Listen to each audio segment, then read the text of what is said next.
Princípio de Le Chatelier.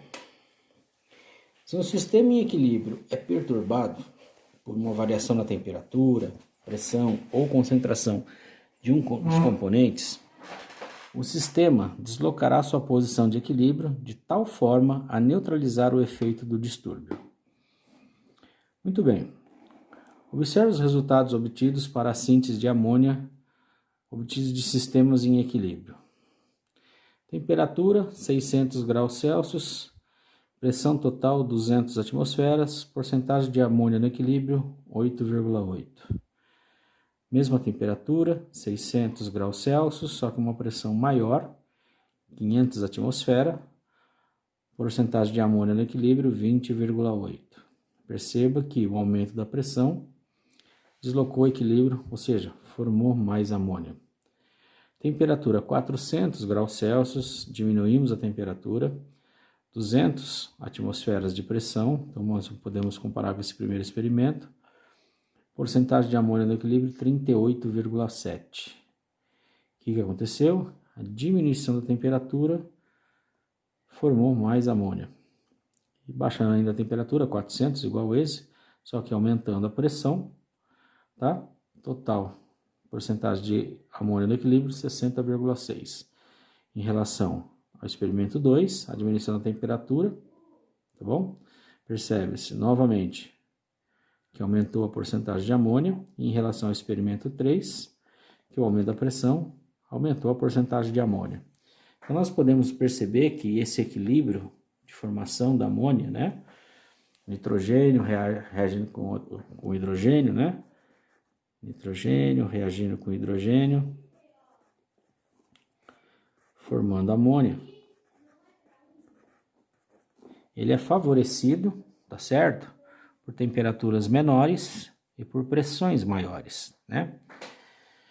Então, o que se observa de tal resultado? É isso que a gente já está falando aí, adiantando, né? Que o aumento da temperatura diminui a porcentagem de amônia e que o aumento da pressão aumenta a porcentagem de amônia. Como interpretar esses resultados? Muito bem. Henri Louis de Chatelier, químico industrial francês, fez estudos e estipulou as formas de se entender o equilíbrio e também de manipulá-lo. Liguei o ventilador, gente. Se atrapalhar muito, depois eu vejo aí como que faz, eu não ligo mais. Variação na concentração de reagentes e produtos. Tá bom? Então nós vamos ver o equilíbrio e o que acontece quando a gente varia, a gente altera a concentração ou de reagente ou de produto. Se o sistema químico está em equilíbrio e adicionarmos uma substância, um reagente ou um produto, a reação se deslocará de tal forma a restabelecer o equilíbrio pelo consumo da parte da substância adicionada. Contrariamente, a remoção de uma substância fará com que a reação se mova no sentido de formar mais da substância retirada. Então aqui, ó, o resumo do que foi dito aqui, ó, que a adição, tá certo? A adição de uma substância qualquer presente no equilíbrio desloca para o outro lado da substância adicionada. Então, se eu adicionei reagente, vai formar mais produto. Se eu adicionei produto, vai formar mais reagente. De tal forma a adquirir, diminuir essa perturbação. E ao mesmo tempo, se eu retirar, tá certo? Desloca para o mesmo lado da substância retirada. Tirou reagente, forma mais reagente. Tirou produto, forma mais produto. Tá ok? Variação de volume e pressão. A redução de volume de uma mistura gasosa em equilíbrio faz com que o sistema se desloque no sentido de reduzir o número de moléculas de gás. Contrariamente, o aumento do volume causa um deslocamento no sentido de produzir mais moléculas de gás. Dá uma olhada aqui no exemplo. 1N2O4 em equilíbrio com 2Na2. Se eu aumentar a pressão, tá? Como foi dito aqui, ó, variações de volume e pressão, o aumento da pressão acarreta numa diminuição de volume, desde que N, que é o número de mols, e T, a temperatura, sejam constantes.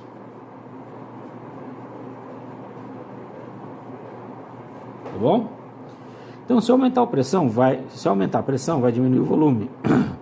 E aqui está dizendo que quando eu perturbo o meu sistema com a variação no volume, tá certo? O aumento do volume leva para o lado que tem menor número de mols de gás, né? Um número menor de moléculas, né?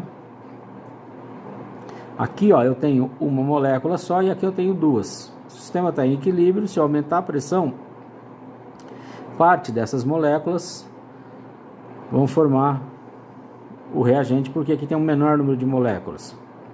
Ao mesmo passo, se eu diminuir a pressão, tá certo? Existe um aumento de volume, tá?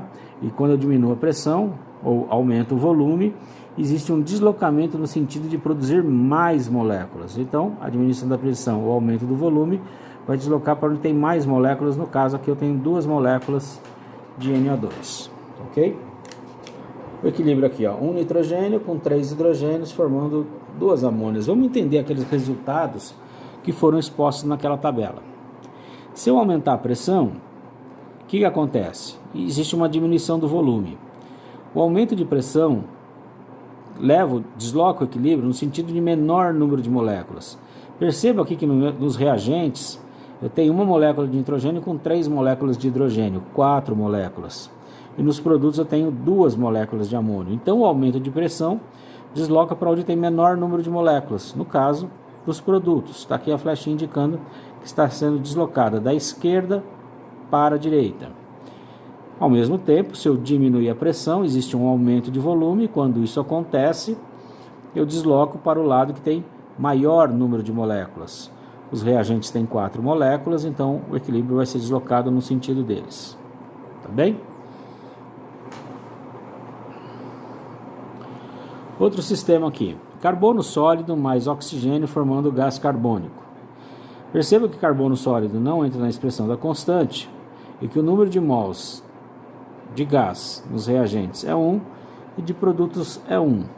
Então, tanto faz o aumento ou a diminuição da pressão, com aumento ou diminuição de volume, tá? Como tem 1 mol e 1 mol, esses fatores só deslocam o equilíbrio se houver diferença de número de mols, no caso, gasosos, tá? Como aqui tem 1 mol e 1 mol, esse equilíbrio não será afetado por variações de pressão ou de volume. Efeito da variação da temperatura. Visto acima, a variação das quantidades ou de pressão ou de volume não afeta o valor da constante de equilíbrio. Porém, a variação da temperatura afeta o valor da constante de equilíbrio. Então, o que está querendo dizer é o seguinte: eu posso variar a quantidade, posso variar a pressão, posso variar volume. Eles não afetam o valor da constante de equilíbrio, ou seja, a constante permanece constante. Esse valor da constante de equilíbrio, ele só vai variar com a temperatura, ele vai mudar de número, né? Com a temperatura. Uma maneira fácil de se entender este tipo de deslocamento é tratar o calor E como se fosse um reagente ou produto. Tá bem? Vamos dar uma revisadinha lá na Físico-Química 1. Uma reação endotérmica tem um ΔH positivo, ΔH maior que zero. Isso significa que é uma reação que absorve calor, né? Então, ó, o reagente vai absorver uma certa quantidade de calor para formar o produto. Tá certo? Essa é uma reação endotérmica. Se aumentarmos a temperatura, estaremos fornecendo calor ao sistema. Então, ó, se eu aumentar a temperatura, eu estou fornecendo energia na forma de calor. E esta se deslocará para o sentido dos produtos. Como é uma reação endotérmica, se eu aumentar a temperatura, estou fornecendo calor, ele vai deslocar o equilíbrio para produtos, tá bem? Então guarda que em reação endotérmica, tá bem? O aumento da temperatura favorece a formação de produtos. Já numa reação isotérmica, o ΔH é menor que zero, ou seja, é uma reação que libera calor. Então, ó, o reagente se transforma nos produtos e ele libera energia na forma de calor, né?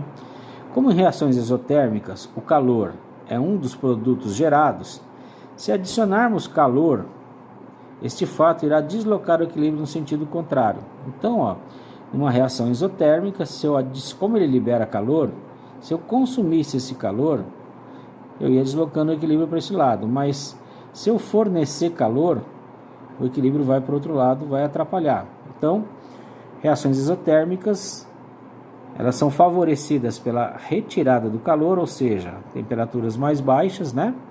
Ou então,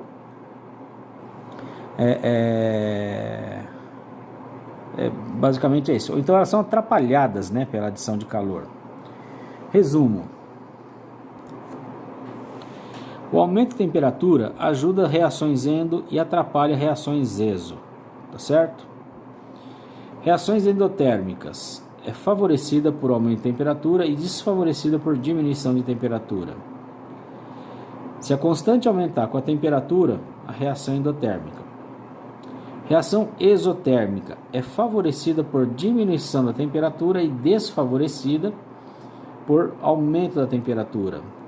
Se a constante diminuir com o aumento da temperatura, eu tenho aqui uma reação exotérmica. Observe um exemplo aqui.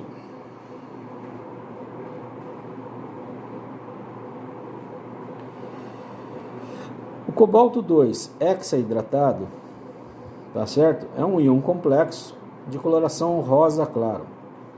Na presença de íons, excesso de íons cloreto, o equilíbrio se desloca dos produtos, formando o tetracloreto de cobalto 2, que é um complexo também, de coloração azul escura, e forma-se no produto 6 moléculas de água. Tá bem? Essa reação tem um ΔH positivo, ou seja, uma reação endotérmica. Como a reação acima é endotérmica, ela é favorecida pelo aumento de temperatura, ou seja, se aumentarmos a temperatura, o sistema ficará azul escuro e se resfriarmos, ficará rosa claro. Em temperaturas intermediárias, adquire uma coloração roxa, que é uma mistura entre o rosa e o azul. Tá ok? Efeito de catalisador. Um catalisador diminui a energia de ativação de uma reação. A diminuição